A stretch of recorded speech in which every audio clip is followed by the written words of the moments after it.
செந்தமிழில் திருப்புகழ் பாடி நின்றால் மனம் மிஞ்சிடும் இன்பம் விளையுதையா. சிறகிரி வேலவனை காண்கையிலே விழிவோரம் கண்ணீர் பெருகிடுமே.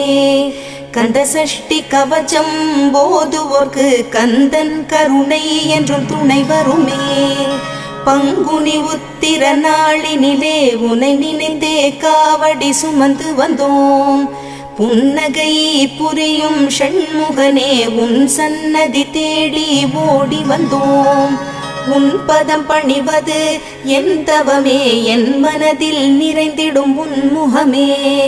ஷண்முக பிரிய குஹ குரு சரவணனே வந்தே இன்னருளை தர வேண்டும். தென்பழனி மலையில் ஆண்டி முகம், சென்னி மலையில் முருகனின் கருணை முகம். மன ஆறுதல் தந்திடும் ஆறு முகம் தருவாய்.